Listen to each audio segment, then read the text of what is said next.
আজি আমি পূৰ্বাঞ্চল বৌদ্ধ সমিতি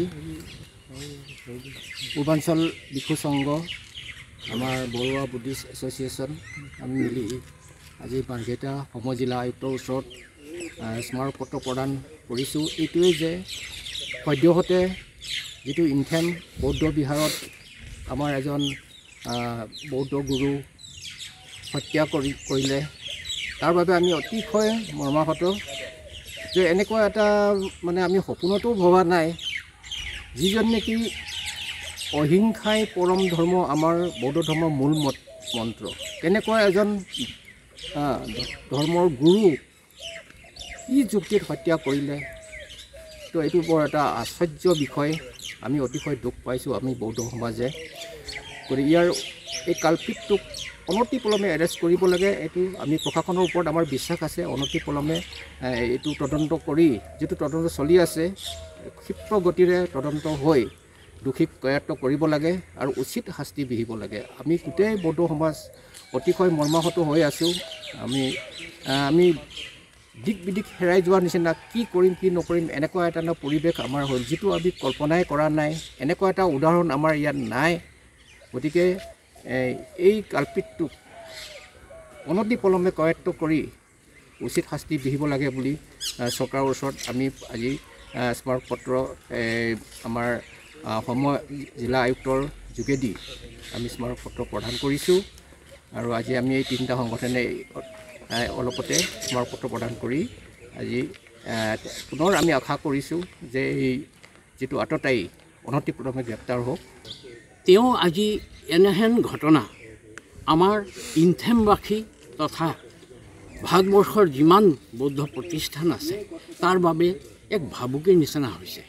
কাৰণ শান্তি প্ৰতিষ্ঠা কৰা মানুহজনৰ লগত এনেহেন দুৰ্ঘটনা কুঠাৰেৰে মাৰি হত্যা কৰা যিটো দৃশ্য আমি দেখিবলৈ পালোঁ, আমি সমূহ বৌদ্ধ ৰাইজ ভীষণভাৱে মৰ্মাহত। তাৰ ওপৰত আপোনালোকে কৈছে যে এতিয়া বৰ্তমান দিয়াৰ পাছতো যদি পুলিচে এইটো বা আমাৰ চৰকাৰী বিভাগীয় তদন্তৰ মানে নহয়গৈ, আমি আশা কৰোঁ আমাৰ চৰকাৰ ইমান নিৰ্মম নহয়। বহুতো এনেকুৱা ঘটনা ঘটিছে, তেওঁলোকে ছাকচেছ পাইছে। আমিও সংগঠনৰ তৰফৰ পৰা তেওঁলোকৰ ছাকচেছটো আমি বিচাৰোঁ। আৰু আমি অনুৰোধ কৰোঁ যেনে এনেহেন ঘটনাৰ যিটো দোষী সাব্যস্ত হ'ব তেওঁ কঠোৰৰ পৰা কঠোৰ শাস্তি দিয়ক, এই আমাৰ কামনা। মাঘেটাত আমি উপস্থিত হৈছোঁ। এইটো কাৰণে হৈছোঁ যে আমি সমজিলা আয়ুক্তৰ আমি এখন মেমৰিণ্ডাম দিছোঁ। আমি পূৰ্বাঞ্চল বৌদ্ধ সমিতি, পূৰ্বাঞ্চল ভিক্ষু সংঘ, বৰুৱা বুদ্ধিষ্ট ফেডাৰেশ্যন আমি মেমৰিণ্ডাম দিছোঁ। এইটো কাৰণে দিছোঁ আজি আমাৰ আমি সংকটত পৰিছোঁ। কেলৈ আজি হত্যা কৰাটোৰ ইণ্ডা বংশৰ অকল তাকে হত্যা কৰা নাই, ইনথেমবাসী ৰাইজক হত্যা কৰিলে আৰু আমাৰ বৌদ্ধ ধৰ্মৰ ৰাইজক হত্যা কৰিছে। আৰু যিটো সত্য প্ৰচাৰক তেখেতক হত্যা কৰি পিনি সত্যটোকো তেখেতসকলে হত্যা কৰিছে। এনে এজন কালপিত তাক ভাষাৰে তাক কিবা কৰিব নোৱাৰে, গৰিহণা দিব নোৱাৰে। এইখন আমাৰ হেমকোষত তেনেকুৱা শব্দ নাই যিকেইটা শব্দ লৈ পিনি তেখেতক গৰিহণা দিব পৰা যায়।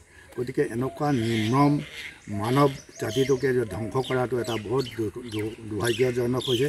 গতিকে তেনেকুৱা ব্যক্তিক এনেকুৱা এজন ব্যক্তিক কি কঠোৰ আৰু ইয়াতকৈ কঠোৰ ভাৰতৰ সংবিধানখনত আছেনে নাই ক'ব নোৱাৰোঁ। তাতোতকৈ কঠোৰভাৱে তেখেতসকলক দণ্ড দিবৰ কাৰণে মই অনুৰোধ জনাওঁ। তেওঁলোকে কোনো বিচাৰ হ'ব নালাগে, চিধা দণ্ডই দিব লাগে।